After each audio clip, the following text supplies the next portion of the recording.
अस्सलाम वालेकुम दोस्तों, कैसे हैं आप सब लोग। उम्मीद है खैरियत से होंगे। एडोबी डिज़ाइन की नेक्स्ट क्लास के साथ अपने यूट्यूब चैनल पर हाजिर हूँ। आज की क्लास में हम देखेंगे, जैसा कि मैंने पिछली क्लास में बताया था, कि करेक्टर स्टाइल्स के बारे में देखेंगे हम। करेक्टर स्टाइल्स क्या होते हैं, उनको हम कैसे इस्तेमाल कर सकते हैं। तो चलिए स्टार्ट करते हैं।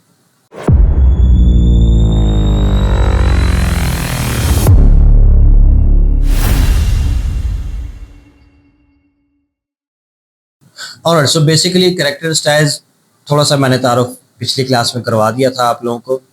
करेक्टर स्टाइल्स बेसिकली क्या होते हैं। मिसाल के तौर पर आपने एक पैराग्राफ जो है वो उस पर सेटिंग्स अप्लाई कर दी, उस पर आपने पैराग्राफ स्टाइल बना के अप्लाई कर दिया, लेकिन आपको उस पैराग्राफ के बीच में कोई स्पेसिफिक वर्ड है या कोई स्पेसिफिक सेंटेंस है या कोई स्पेसिफिक कैरेक्टर है जिस पे आपने उस बाकी पैराग्राफ से डिफरेंट सेटिंग अप्लाई करनी है। मिसाल के तौर पर आपका सारा पैराग्राफ जो है वो रेगुलर टेक्स्ट के अंदर है, आपने उसके किसी स्पेसिफिक वर्ड या लाइन के ऊपर बोल्ड अप्लाई करना है। तो एक तरीका तो यह है कि आप मैनुअली उसके ऊपर जो है वो यानी टेक्स्ट सेटिंग में, फॉर्मेटिंग में जाके वहाँ पे टेक्स्ट रेगुलर की जगह बोल्ड इस्तेमाल कर लें।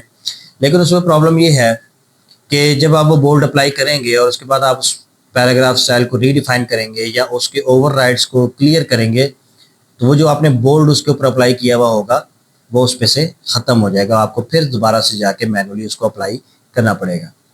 तो इस चीज़ से बचने के लिए हम क्या करते हैं, हम करेक्टर स्टाइल्स बनाते हैं।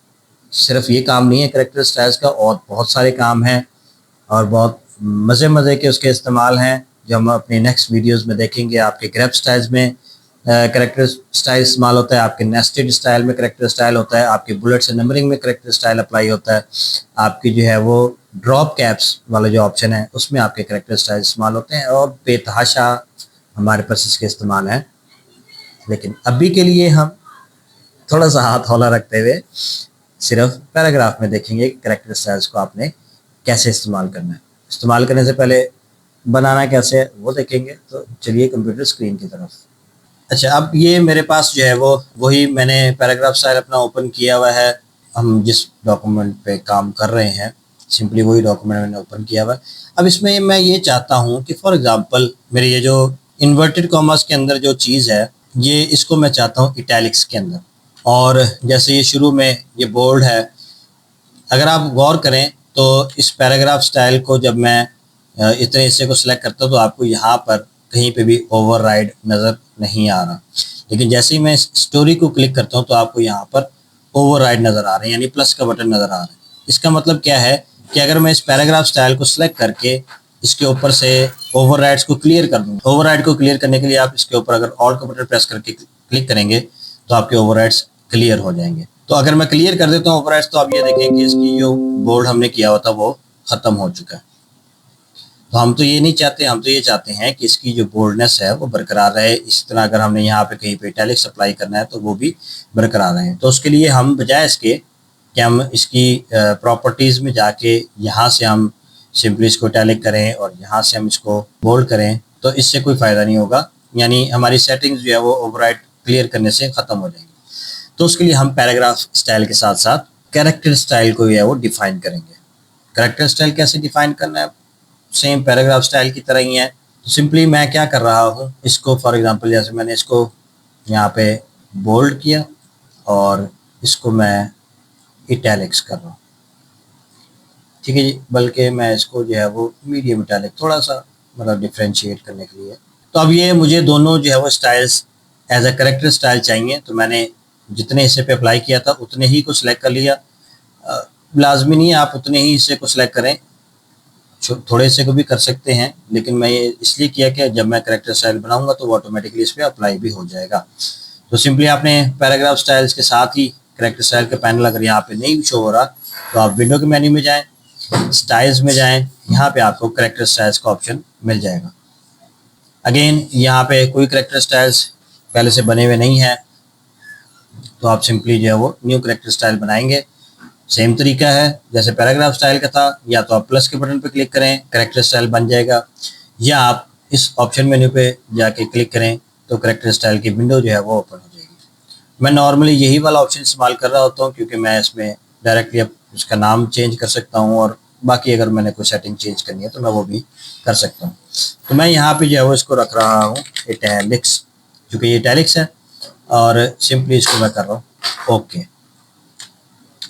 इसी तरह इसको मैंने बोल्ड किया था यहाँ पे, तो मैं सिंपली इसको जो है वो न्यू स्टाइल, और यहाँ पे मैं कह रहा हूँ बोल्ड एंड ओके। अब यहाँ पे मैंने बोल्ड और इटैलिक्स जो है वो इन पे अप्लाई कर दिया। अब इस पैराग्राफ को अगर मैं सेलेक्ट करूँ तो अब आप देखें कि मुझे कहीं पे भी ओवरराइड का इशू नहीं आ रहा। ये भी इन्वर्टेड कॉमर्स के अंदर है, मैं इसको भी इटैलिक्स कर देता हूँ। अगेन अगले पैराग्राफ के अंदर मुझे ये स्टोरी जो है, इस पैराग्राफ में आपको ओवरराइड का ऑप्शन नज़र आ रहा है, क्योंकि हमने इस पे करेक्टर स्टाइल स्टोरी वाले ऑप्शन पे नहीं अप्लाई किया। तो मैं इस पे जो है वो करेक्टर स्टाइल अप्लाई कर देता हूँ। अब आप देखें कि मुझे ओवरराइड का ऑप्शन अगेन नज़र आ रहा है। क्यों नज़र आ रहा है भाई? हम इसको क्लियर कर देते हैं, कोई मसला नहीं है। कहीं पे हमारे वो कोई और चीज़ अप्लाई हुई होगी, लेकिन आप ये देखें कि ओवरराइड क्लियर करने के बाद भी उसने हमारा स्टोरी का जो मतलब वर्ड है उसको बोल्ड ही रहने दिया है, क्योंकि हमने इसके ऊपर कैरेक्टर स्टाइल अप्लाई किया हुआ है। तो इस तरीके से आप जो है वो अपने कैरेक्टर स्टाइल्स को डिफाइन करके अप्लाई कर सकते हैं अपने किसी भी पैराग्राफ के ऊपर। अगेन मैं इसको इटैलिक्स कर रहा हूँ, इन्वर्टेड कॉमर्स में है, एंड इसको भी मैं इटैलिक्स कर रहा हूँ, और इसका ये जो स्टोरी है इसको मैं बोल्ड कर रहा हूँ। ठीक है जी। तो इस पे से अगर मैं ओवरराइड्स ख़त्म भी कर दूंगा तो आप ये देखें कि स्टोरी बोल्ड है और ये वाला हिस्सा इटैलिक्स में मौजूद है। तो बेसिकली ये पर्पज़ है आपके करेक्टर स्टाइल्स का। अब इसके अलावा हम करेक्टर स्टाइल्स को बड़े बेशुमार तरीक़ों से इस्तेमाल कर सकते हैं। जैसे कि मैंने शुरू में बताया कि हम इसको बुलेट्स एंड नंबरिंग में हम इस्तेमाल करते हैं, ग्रैब स्टाइल्स और नेस्टेड स्टाइल्स हैं, ड्रॉप कैप्स हैं, उन सब में इस्तेमाल कर सकते हैं। मैं इसकी एक एग्जांपल जस्ट आप लोगों को दिखा देता हूँ।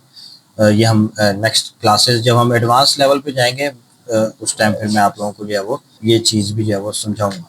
तो फॉर एग्जांपल अगर आप ये देखें, ये मेरा एक मुकम्मल पैराग्राफ है यहाँ से यहाँ तक, यानी आप देखें एक पैराग्राफ मार्क मेरा यहाँ पे है और दूसरा ये, तो इन दोनों पैराग्राफ मार्क्स के बीच में जो टेक्स्ट है मेरा, ये एक मुकम्मल पैराग्राफ है। यहाँ पे जो मेरा टेक्स्ट ब्रेक हो रहा है अगली लाइन पे, तो ये बेसिकली मैंने क्या किया हुआ है, यहाँ पे एक लाइन ब्रेक ऐड की हुई है। तो अगर मैं इस लाइन ब्रेक को रिमूव करता हूँ, फॉर एग्जांपल मैं इस लाइन ब्रेक को रिमूव करें, तो आप ये देखें कि जैसे ही मैंने लाइन ब्रेक को रिमूव किया मेरा सारा पैराग्राफ जो है वो उस स्पेसिफिक डिज़ाइन में स्टाइल में आ गया। तो यहाँ पे मैंने क्या किया हुआ है, यहाँ पे मैंने नेस्टेड स्टाइल अप्लाई किया हुआ है। हम बड़ी तफसील से देखेंगे, जस्ट मैं आप लोगों को दिखा रहा हूँ कि हम किस किस तरीके से पैराग्राफ स्टाइल्स को कैरेक्टर स्टाइल्स को अब इस्तेमाल कर सकते हैं अपने मुख्तलिफ पैराग्राफ स्टाइल्स के अंदर। तो अगर मैं यहाँ पे again force line break add करता हूँ, तो आप ये देखें जैसे ही मैंने लाइन ब्रेक ऐड की है उसने ऊपर वाली लाइन का टेक्स्ट का स्टाइल साइज़ डिफरेंट, और बाकी जो पैराग्राफ है बाकी हिस्सा उसी पैराग्राफ का उसका टेक्स्ट का size style each and everything different है। तो इस तरह की हम कंडीशंस यानी कंडीशंस हम उसको बता सकते हैं। नेसेसरी स्टाइल होता है, इसमें हम कंडीशंस बता सकते हैं कि हमें इतना टेक्स्ट इस तरह का चाहिए, इतना टेक्स्ट इस तरह का, एंड सो ऑन। ठीक है जी, आई होप कि आप लोगों को वीडियो पसंद आई होगी। अगर पसंद आई है तो लाइक करें, दोस्तों के साथ शेयर कर दें। मज़ीद वीडियोस के लिए चैनल को सब्सक्राइब कर दें। मिलते हैं नेक्स्ट वीडियो में, तब तक के लिए इजाज़त दीजिए। अल्लाह हाफिज़, अस्सलाम वालेकुम वरहमतुल्लाहि वबरकातुहू।